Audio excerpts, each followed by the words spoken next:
नेपालमा स्थानीय प्रविधिमा आधारित सिँचाइको इतिहास लामो छ। परापूर्व कालदेखि नेपाली किसानहरूले परम्परागत सिँचाइ माध्यमबाट आफ्नो खेतमा सिँचाइ गर्न स्थानीय प्रविधिको प्रयोग गर्दै आएका थिए। सरकारले नहर निर्माण गरी देशमा आधुनिक सिँचाइ प्रणालीको योजनाबद्ध विकास सुरु गरेको पनि धेरै समय भइसकेको छ। यस क्षेत्रमा नेपाल सरकारले ठुलो लगानी गरिरहेको छ। सरकारले देशका सबै खेतीयोग्य जमिनमा कृषि उत्पादकत्वमा योगदान पुर्याउन वर्षभरि दिगो र भरपर्दो सिँचाइ सुविधा उपलब्ध गराउने लक्ष्य राखेको छ। कृषिबाट कोही व्यक्ति बिलियनियर बन्दैन, तर राष्ट्रको चाहिँ खरबौँ बच्छ। कृषिमा सिँचाइको एकदमै महत्त्वपूर्ण योगदान छ। त्यसैले सबै खेतीयोग्य जमिनमा सिँचाइ भन्ने एउटा मूल नारा हो। तर सँगसँगै मल, बिउ र यान्त्रिकरण गर्दाखेरि हामी चाहिँ धेरै गुणा बढी कृषि उत्पादन गर्न सक्छौँ र फेरि हामी हिजोको कृषिमा आत्मनिर्भर हुने चरणमा पुग्छौँ। 3 खरब 3.5 खरब किसानकै हातमा जाँदाखेरि हामीले देशको समृद्धि या जनताको जीवनमा आर्थिक सामाजिक उन्नति जे भनेका छौँ त्यो बेला मात्रै सम्भव हुन्छ भन्ने मलाई लाग्छ। तराईको जमिन उर्वर र समतल भएकाले कृषिका लागि उपयुक्त छ। सिँचाइ कृषिको लागि आवश्यक र महत्त्वपूर्ण छ। नेपाल सरकारले कृषि उत्पादनबाट किसानलाई अधिकतम लाभ पुर्याउन बागमती सिँचाइ आयोजना कार्यान्वयनमा ल्याएको छ। यो मध्य प्रदेशकै ठुलो आयोजनाहरूमध्ये एक हो। बागमती सिँचाइ योजना सर्लाही र रौतहटको 45,600 हेक्टर जमिन कृषि भूमिमा सिँचाइ सुविधा उपलब्ध गराउनलाई निर्माण भएको सिँचाइ विभागको नेपाल सरकारको अधिकांश स्रोत चाहिँ आफ्नै स्रोतबाट निर्माण भएको योजना हो। पछि साउदी विकास कोषबाट सानो सहयोग चाहिँ प्राप्त हुने गरेको थियो र यसले कुनै पनि सिँचाइ योजनाको उद्देश्य त अब कृषि उत्पादनबाट किसानहरूको लाइभलीहुड बढाउने, खाद्यान्न उत्पादन बढाउने माध्यमबाट देशको आर्थिक विकास गर्नु नै हो, खाद्य सुरक्षा र आर्थिक विकास। र त्यो उद्देश्यमा बागमती सिँचाइ योजना सफल भएको छ जस्तो लाग्छ मलाई। किनभने त्यो बागमती सिँचाइ योजनाले त्यो क्षेत्रको कृषि विकासमा जुन योगदान दिएको छ, त्यो सिँचाइ पुगेको क्षेत्र र नपुगेको क्षेत्रमा हामीले जीवन स्तर तुलना गऱ्यौँ भने त्यसबाट पनि देखिन्छ। बागमती सिँचाइ आयोजनाको निर्माण योजना विक्रम सम्वत 2035-36 सालमा सुरु भएको थियो। यस आयोजनाको सम्भाव्यता अध्ययन र अनुसन्धानपछि विक्रम सम्वत 2045 देखि निर्माण कार्य सुरु भई 2050 सालमा सम्पन्न भएको थियो। यस आयोजना सञ्चालन भएको अहिले 28 वर्ष पुरा भएको छ। यो बागमती सिँचाइ परियोजना मूलतः रौतहट र सर्लाही जिल्लाको कृषियोग्य भूमिमा सिँचाइ सुविधा पुर्याउनको लागि गरिएको नेपाल सरकारद्वारा गरिएको सिँचाइ आयोजना हो। अहिलेसम्म चाहिँ यसले कति भने सर्लाहीतिर 22,600 र रौतहटतिर चाहिँ 23,000 हेक्टरमा सिँचाइ सुविधा पुर्याइसकेको स्थिति छ। यो सिँचाइ आयोजना चाहिँ सुरुमा चाहिँ 1967 देखि 72 सम्म चाहिँ यो UNDP FAO कार्यक्रम अन्तर्गत सर्वेक्षण गरिकन त्यो तराईका सिँचाइ योग्य भूमिमा कृषियोग्य भूमिमा सिँचाइ सुविधा पुर्याउनको लागि ल्याइएको आयोजना सिँचाइ आयोजना हो। खाद्य भण्डारको रूपमा चिनिने तराई नेपालको कुल क्षेत्रफल मध्ये 17% रहेको र अधिकांश भूभाग खेतीयोग्य जमिन छ। सर्लाही, रौतहट, महोत्तरी, बारा र धनुषा जिल्लाको 1,22,000 हेक्टर जमिनमा सिँचाइ सुविधा पुर्याउने यस आयोजनाको मुख्य उद्देश्य रहेको छ।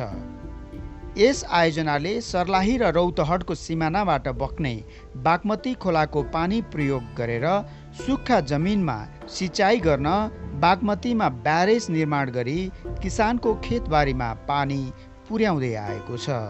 UNDP र FAO को कार्यक्रम अन्तर्गत सर्वेक्षण गरिएको आयोजनाले हाल सर्लाहीमा 22,600 हेक्टर र रौतहटमा 23,000 हेक्टर जमिनमा सिँचाइ सुविधा उपलब्ध गराउँदै आएको छ।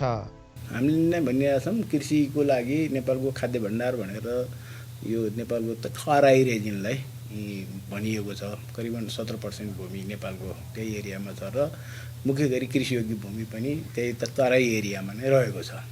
त्यहाँको एरियाहरू फर्टाइल छन् होइन, अनि सिँचाइ सम्म जमिनहरू भएको हुनाले कृषिको लागि योग्य छन् र त्यसको परिप्रेक्ष्यमा यो रौतहट र सर्लाही जिल्लाको सिमाना भएर बग्ने बागमतीमा बग्ने पानीलाई युज गरेर त्यहाँको पहिला चाहिँ ड्राउट सुक्खा नै थियो, त्यो ठाउँ एरियामा पानीहरू थिएन, पहिला ग्राउन्ड वाटरको पनि आइसकेको थिएन त्यतिखेरको स्थितिमा र अनि बागमतीमा बगेर जाने पानीलाई यो हाम्रो इस्ट वेस्ट हाइवे भन्दा माथि ब्यारेज बनाइकन त्यहाँका कृषियोग्य भूमिमा सिँचाइ सुविधा पुर्याउन सकियो भने र कृषकहरूको जीवनस्तर पनि पुग्ने, राष्ट्रिय आयमा पनि, अनि यो फुड सेक्युरिटीको लागि पनि त्यहाँ उत्पादन र उत्पादकत्व वृद्धि भइकन फुड सेक्युरिटीको पनि नेपालमा जुन समस्या परिरहेको छ त्यसलाई पनि पूर्ति गर्ने उद्देश्यका साथ यो आयोजनाहरू सुरु गरिएको छ। यस आयोजनाको मुख्य ब्यारेजको लम्बाइ 403.5 मिटर रहेको छ भने यहाँ 36 वटा गेट रहेका छन्। आयोजनाको मूल नहरको लम्बाइ पूर्वतर्फ 21.25 किलोमिटर र पश्चिमतर्फ 28 किलोमिटर रहेको छ।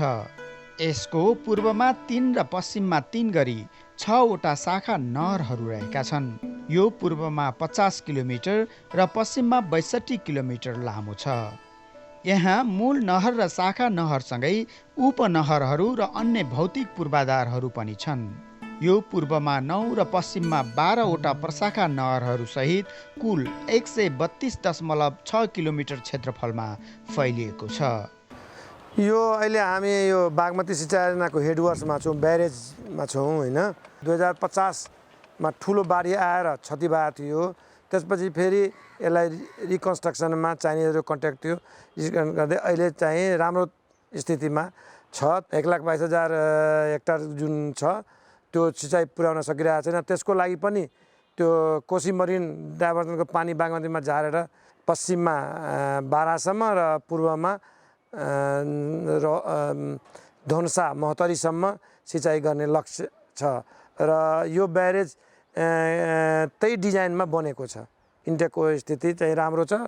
माछा मार्नेहरू पनि अहिले सुरक्षित छन्। आर्मीहरू यहाँ ड्युटी दिइराख्नु भएको छ अनि अहिलेको ब्यारेजको स्थितिमा अहिले राम्रो छ, कुनै किसिमको समस्या छैन। यो आयोजना नेपाल सरकारको लक्ष्य अनुसार सञ्चालन हुनुपर्ने हो, तर हालको लागि हामीले 45,600 हेक्टर, किनभने हामीसँग हाम्रो हेडवर्क्सको डिजाइन पूर्ण रूपमा भए पनि पानीको अभावले अब चाहिँ सुनकोशी मरिन डाइभर्सनबाट सरसरी क्युमेक्स पानी ल्याइसकेपछि चाहिँ यस आयोजनाको लक्ष्य पूर्ण रूपमा हासिल हुन्छ। बागमती नदीको उद्गम स्थल काठमाडौँ जिल्लाको शिवपुरीमा रहेको छ। वर्षायाममा बागमती नदीमा बाढी आउने गर्छ, तर हिउँदमा प्रति सेकेन्ड 5,000 देखि 7,000 लिटर मात्रै बग्छ। मनसुनी बाढीले एकातिर बालुवा, माटो, काठ जम्मा हुने, बाँध, नहर र भौतिक पूर्वाधारमा क्षति पुर्याउने जस्ता समस्या निम्त्याउँछ भने अर्कोतिर हिउँदको समयमा पानीको माग र आपूर्ति प्रणालीमा समस्या बढाउँछ, जसका कारण पर्याप्त पानीको उपलब्धतामा समस्या भइरहेको छ। समस्याहरू यहाँ मूलभूत रूपमा हेर्नुभयो भने पानी बाँडफाँड, पानी त अरू वर्षायाममा त हामीलाई पानीको आवश्यकता त्यति पर्दैन, किनभने हामीसँग पनि पानी हुन्छ भने आकाशबाट पनि पानी परेको हुन्छ। तर सुखायाममा चाहिँ पानीको एकदम हाहाकार नै हुन्छ जस्तो हुन्छ। तर त्यसलाई पनि निराकरण गर्ने उपायहरूमा चाहिँ पानी व्यवस्थापन सम्बन्धी हाम्रो कार्ययोजना हुन्छ। त्यसअनुसार हामीले 2 जिल्लाका मान्छेहरूलाई बोलाएर मिटिङ बसेर पानीको पालो सिस्टम, किनभने हाम्रो एउटा डिजाइन हुन्छ, हाम्रो वाटर म्यानेजमेन्ट प्लान हुन्छ होइन, क्रप रोटेसन प्लान, बाली कसरी कुन बाली कसरी लाउने, कुन चाहिँ बालीले गर्दाखेरि कति पानी हुन्छ र तपाईँलाई क्रपिङ पिरियड भन्छ, क्रपिङ प्याटर्न भन्छ त्यसलाई है। तर आज तपाईँ माथिको मान्छेले मात्रै पानी पाउन सक्छ नि त, जस्तै जो मूल नहरको नजिक छ उसले पानी धेरै युज गर्ने हुनसक्छ। त्यस्तो नगर्नको लागि चाहिँ हामीले यो तालिमहरू होइन त्यो दिएर पानी व्यवस्थापनमा यसरी लाउनुहोस् भनेर हामी सिकाउँछौँ। त्यो कुराले पनि हामीले कति कुरा चुनौतीहरू चाहिँ त्यसरी व्यवस्थापन गर्छौँ। हाम्रो नहरहरू पूर्ण रूपमा पुरानो भइसकेको छ। यो त 1965देखि 1972सम्म गरिएको अध्ययनद्वारा गरिएको र 2035 सालको हाराहारीमा बनाएको आयोजना त हो नि त। यसो गर्दाखेरि चाहिँ के हुन्छ भने धेरै संरचनाहरू पुराना भइसके। त्यस संरचनालाई पनि हाम्रो नेपाल सरकारले हामीलाई विनियोजित गरेको बजेटलाई छुट्याउँदै मर्मत गर्दै किसानलाई सँगसँगै लग्दै यसरी नै अहिले हामीले यसलाई अगाडि बढाइरहेका छौँ। कतिपय अवस्थामा सरकारको सीमित स्रोत र बजेटका कारण लक्षित सिँचाइ सुविधा उपलब्ध गराउन समस्या भएको छ। अन्तत यही पानी नभएर कत्रो भइरहेछ नि, हामीसँग यत्रो रिसोर्स हुँदा पनि हामीले गर्नुपर्ने कामहरू चाहिँ ठ्याक्क टाइमली गर्न सकिरहेको स्थिति चाहिँ नहुने चाहिँ एउटा रिसोर्स पनि हो। नेपालका अधिकांश नदीहरू उत्तरबाट दक्षिणतर्फ बग्ने गरेको छ। तल्लो तटीय क्षेत्रमा पर्ने छिमेकी मुलुकसँग समय समयमा पानीको अधिकारको मुद्दा उठ्ने गरेको छ। लगानीकर्ताको सहयोग बिना ठुला सिँचाइ सञ्चालन गर्न कठिनाइ हुने हाम्रो बाध्यता रहिआएको छ। माथिल्लो र तल्लो तटीय पानी बाँडफाँडको विषयले गर्दा कहिलेकाहीँ लगानीकर्ताहरूबाट लगानी जुटाउन समस्या परिरहेको छ। हाम्रो अलिकति कन्स्टेन्टहरू छन्, किन भन्दा हाम्रो पानीहरू जम्मै पानी साउथपट्टि बगेर जान्छ। त्यतिखेरहरू वाटर राइटका कुराहरू पनि अलिकति निस्किन्छन् बेला बेलामा। अनि डोनरहरू पनि अलिकति के हो त तपाईँहरूको सल्भ गर्नु त भन्ने किसिमको लाग्छ। बागमतीले पनि त्यसै गरी डोनर भनेको बेला ठ्याक्क राइट टाइममा डोनरहरू नपाएको जस्तो देखिन्छ। पछि साउदी फन्डको पनि यसमा सहयोग रह्यो। साउदी फन्डले पनि गरेर यद्यपि साउदी फन्डको पैसाहरू रहिरहेछ। एउटा त्यो भयो। अर्को कुरो चाहिँ अघि मैले निवेदन गरेको जस्तो हाम्रो इरिगेसन प्रोजेक्टहरू चाहिँ बनाउँछौँ। पानी चाहिँ हाम्रोको फ्लक्चुएसन चाहिँ हिमनदीभन्दा बाहेक अन्त बनाएकोमा चाहिँ पानीको फ्लक्चुएसनले गरेर जति हामीले भनेको जति मात्रामा पानी भनेको बेलामा किसानको खेतमा पुर्याउन नसक्ने समस्या थियो। अब त्यो समस्याहरू चाहिँ बिस्तारै अहिले यहाँ सल्भ हुँदै गइरहेको छ। सल्भ कसरी हुन्छ भने अब यहाँ इन्टरबेसन ट्रान्सफर गरेर हामीले रेगुलर पानीहरू र एउटा स्टेबल किसिमको पानी पुर्यायो भने किसान खेतमा भने बेलामा पानी पुर्याउन सक्छौँ। किसानको खेतबारीमा सिँचाइ र बाली उत्पादकत्व वृद्धि गर्ने कार्यमा आउने अवरोध र समस्याको उपयुक्त समाधान खोज्ने नेपाल सरकारको लक्ष्य अनुरूप बागमती सिँचाइ आयोजना अगाडि बढिरहेको छ। पुराना र जीर्ण भौतिक पूर्वाधारहरूका कारण सीमित साधन र स्रोतको उपयोग गरी यथोचित मात्रामा सिँचाइ सुविधा उपलब्ध गराई स्थानीय किसानहरूको गुनासोलाई सम्बोधन गर्न आयोजनाले प्रयास गरिरहेको छ। हालका दिनहरूमा नयाँ संरचना निर्माण, मर्मत सम्हार, ब्यारेज मर्मत सम्हार र नहर सरसफाइको काम भइरहेको छ। यस आयोजनालाई बृहत्तर रूपमा प्रयोग गरी सहज बनाउने प्रयास भइरहेको छ। हाम्रो भएको संरचना पुराना भइसके, त्यसलाई पुनरुत्थान, पुनर्विकास, अर्को भनेको आधुनिकीकरण। त्यसले के हुन्छ भने छिटो छरितो इफिसियन्ट हुन्छ क्या। त्यो भएपछि धेरै कुराहरू पुरा हुन्छ। जस्तै हाम्रो ब्यारेजमा पनि हामीले त्यसलाई मोडर्नाइजेसन गर्छौँ भने कति कुराहरू यहाँ पनि पूर्वी मूलमा हामीले अध्ययन गरेका छौँ। हाम्रो सिँचाइको मूल भनेकै वर्षभरि सिँचाइ पुर्याउने हो। त्यो कसरी पुर्याउने भन्ने कुरामा विभिन्न संरचनाहरू आउँदा हुँदा त्यो संरचनाहरूलाई कसरी नयाँ ढङ्गले नयाँ तरिकाले बनाउने अथवा नयाँ तरिकाले त्यसलाई पुनरुत्थान गर्दाखेरि कस्तो हुन्छ भन्ने कुराहरू गर्दै जाँदाखेरि प्रभावकारी नै हुन्छ। बागमती सिँचाइ आयोजना नेपालको बृहत सतह सिँचाइ आयोजनाहरूमध्ये एक हो। आयोजनाले वर्षायाममा 45,600 हेक्टर र हिउँदमा पानी अभाव हुँदा 14,000 हेक्टरमा मात्रै सिँचाइ सुविधा उपलब्ध गराउन सकेको छ। यसले देशको खाद्य सुरक्षाका लागि खाद्य सङ्कट समाधान गर्ने उद्देश्यमा मद्दत गरिरहेको छ। सिँचाइ नहुँदाको स्थिति र सिँचाइ पुगेपछिको अवस्थामा उत्पादकत्वमा उल्लेख्य वृद्धि भएको छ। यसले स्थानीय तहमा रोजगारी बढेको छ। किसानको आम्दानीमा भएको वृद्धिले जीवन स्तरमा परिवर्तन आउनुका साथै गरिबी न्यूनीकरणमा सहयोग पुर्याएको छ। बागमती सिँचाइ आउनुभन्दा अगाडि हाम्रो 4 बिघा खेती थियो। 4 बिघा खेतीमा पहिला खान पुग्थेन सर, खान पुग्थेन। पछि चाहिँ हामीले खान नपुगेर अन्नबाली किनेर बेसाएर अर्को बार ल्याएर खान्थ्यौँ। अब यो सिँचाइ आएदेखि चाहिँ यो सिस्टम भएदेखि अहिले हामी वर्षमा 100 कुन्टल मकै सम्म हामी बेच्न सक्छौँ। त्यही त हो नि, बागमती सिँचाइको पानीले गर्दा आय स्रोत बढ्यो होइन, मान्छेको समाजमा पनि अलिकता वृद्धि भयो होइन। अब पढाउन पनि विद्यार्थीहरू गार्जेनहरूले राम्रै ठाउँमा शिक्षा दीक्षा दिन पनि राम्रै पाएका छन्। नेपाल कृषि प्रधान देश भएर पनि खाद्यान्न आयात गर्दै आएको अवस्थामा यस आयोजनाले स्थानीय कृषि उत्पादकत्व बढाएर आयात होइन निर्यात गर्न सक्ने अवस्था सृजना गरेको छ। वर्षभरि एक बाली अन्न भित्र्याउन मुस्किल पर्ने अवस्थाको अन्त्य गर्दै अब किसानहरूले 4 बाली अन्न उत्पादन गर्न सक्ने भएका छन्। पहिला पुरैहरू केही पनि उत्पादन नहुने ठाउँमा अहिले मकै, धान, गहुँ, आलु 4 बाली उत्पादन गर्छ यहाँको किसानले वार्षिक। आय आर्जन अत्यधिक मात्रामा वृद्धि भइरहेको, नगदे बाली, तरकारी बाली र हाइब्रिड बालीहरूमा प्रत्यक्ष लाभान्वित भइरहेका अवस्था छ। र अहिले तर यो हाइब्रिड मकैले गर्दाखेरि नगरपालिकाबाट पनि भण्डारणको पनि व्यवस्थापन भइसकेको अवस्था छ। केही 80% त्यो भण्डारणको कार्य सम्पन्न भइसकेको अवस्था पनि छ। र यहाँ गर्छु भन्ने किसानको लागि अहिले 5 कट्ठा छ भनेदेखि ऊ तरकारी बाली उत्पादन गरेर पनि जीविकोपार्जन गर्न सक्षम छन्। सिँचाइ विभागले आवधिक रूपमा आयोजनाको स्थिति, कार्य प्रगति र प्रभावकारिता तथा कृषि उत्पादकत्वको स्थितिको अनुगमन र निरीक्षण गर्दछ। उपभोक्ताहरूबाट राय, सुझाव र सल्लाहहरू सङ्कलन गर्दछ, जसले समस्याहरू र कठिनाइहरू हटाउन सजिलो बनाउन मद्दत गर्दछ।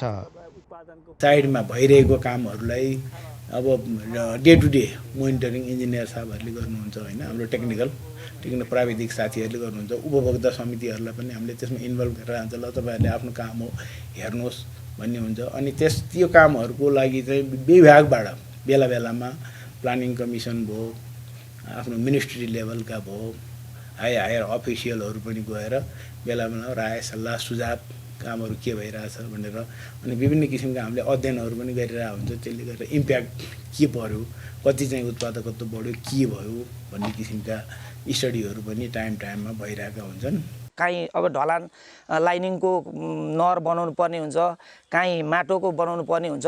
त्यसको मार्फत चाहिँ उपभोक्ताबाट जाँदाखेरि अलि अप्ठ्यारो हुन्छ भनेदेखि उपभोक्ता समितिबाट जाँदा चाहिँ सरहरूसँग हामी उपभोक्ताले निवेदनसहित लिएर गएर त्यहाँनिर दर्ता गरेर अनि गर्दाखेरि अनि सरहरूले आएर हेरेर कहाँ के छ, यहाँ बनाउनु आवश्यकता कस्तो छ नहर भनेर गरिदिनुहुन्छ। कृषि क्षेत्रको उत्पादकत्व बढाउन सिँचाइ मात्र सर्वस्वीकार्य कारण नहुन सक्छ, जसका लागि आधुनिक प्रविधि, मल र बिउ उत्तिकै महत्त्वपूर्ण छ। यदि अन्य कुरालाई पन्छाएर सिँचाइलाई मात्रै हेर्दा उत्पादकत्व 27 देखि 30% बढेको देख्न सकिन्छ। यस हिसाबले यहाँका किसानका लागि बागमती सिँचाइ निकै उपयोगी भएको छ। सिँचाइले मात्रै चाहिँ कृषि उत्पादनहरू बढ्ने होइन, बढ्नलाई चाहिँ त्यो कृषि एक्सटेन्सनका प्रोग्रामहरू पनि चाहियो। मल, बिउ, बिजन र त्यसको पेस्टिसाइडहरू टाइमले हामीले मल नपाएको कुराहरू सुनिरहेछौँ होइन, ती कुराहरू पनि टाइमले हुनुपऱ्यो र सिँचाइ पनि पुगेपछि बल्ल कृषिको उत्पादन बिउ बिजन पनि राम्रो हुनुपऱ्यो र उत्पादकत्व बढ्ने हो। यसले गर्दा यी सबै कुरालाई अरूलाई कन्स्ट्यान्ट राखेर सिँचाइ मात्र पुर्याउँदाखेरि पनि 27% जति 27 देखि 30% चाहिँ उत्पादकत्व बढ्छ भन्ने छ। अब यसले नेपालको कृषि नै नेपालको मेन स्टेप भएको हुनाले अब हाम्रो कृषि उत्पादनहरू नै बढाउनु पर्ने स्थिति छ र यो सिँचाइको आयोजना अथवा सिँचाइ पुगेका क्षेत्र र नपुगेको क्षेत्र कम्पेयर गरेर तपाईँलाई भन्दाखेरि चाहिँ पुगेको क्षेत्रहरूमा बाली विविधतादेखि लिएर होइन क्यास क्रपहरूको लाउन सक्ने स्थिति गरेर र कृषकहरूलाई उत्पादन र उत्पादकत्व बढाउन सकिएको स्थिति छ। सरकारले मध्य प्रदेश अन्तर्गतका 5 जिल्लाका कृषि योग्य जमिनमा सतह र भूमिगत जलस्रोतको संयोजनात्मक रूपमा उपयोग गरी 12 महिना सिँचाइ सुविधा उपलब्ध गराउने र उर्वर भूमिबाट कृषि उत्पादन र उत्पादकत्व वृद्धि गरी कृषिमा भइरहेको आयातको असन्तुलनलाई कम गर्न मद्दत पुर्याउने अपेक्षासहित सुनकोशी मरिन बहुउद्देश्यीय आयोजनाको काम गरिरहेको छ।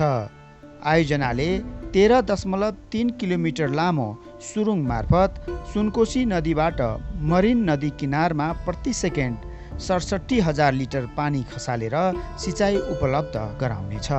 उक्त पानीले सर्लाही, धनुषा, महोत्तरी, बारा र रौतहट जिल्लाको 1,22,000 हेक्टर जमिनमा वर्षभर सिँचाइ पुर्याउनेछ। राष्ट्रिय गौरवको साथसाथै रूपान्तरणकारी आयोजनाको रूपमा यसको कार्यान्वयन द्रुत गतिमा अघि बढिरहेको छ। बागमतीमा अहिले भएको पानीले त्यो क्षेत्रका सबै जनताका खेतमा अझै सिँचाइ पुग्दैन। त्यसैले सुनकोशी मरिन डाइभर्सन आयोजना अहिले शुभारम्भ भइसकेको छ। त्यसले पनि नभ्याउने ठाउँ छन्। सर्लाही र महोत्तरीको दक्षिण भेगमा सुनकोशी मरिन डाइभर्सनको पानीले पनि सिँचाइ नपुग्ने कारणले चाहिँ हामी चाहिँ अहिले फेरि त्यहाँ ग्राउन्ड वाटर प्रोजेक्टको तयारी गरिराखेका छौँ र त्यसले चाहिँ दक्षिण सर्लाही र महोत्तरीका जनताको आकाशे वर्षामा भर परेर खेती गर्ने स्थितिले रहेको आर्थिक जीवनको जुन एउटा कमजोर स्थिति छ, हामीले सिँचाइ पुर्याउँदा बित्तिकै 3 देखि 4 बाली उत्पादन गर्न सक्ने, खाद्यान्न मात्रै होइन तरकारी र त्यसको निम्ति बजार पनि भारतीय सीमा नजिकै पनि भएको आदि कारणले चाहिँ जनताको जीवनमा गुणात्मक परिवर्तन ल्याउँछ भन्ने मलाई लागेको छ।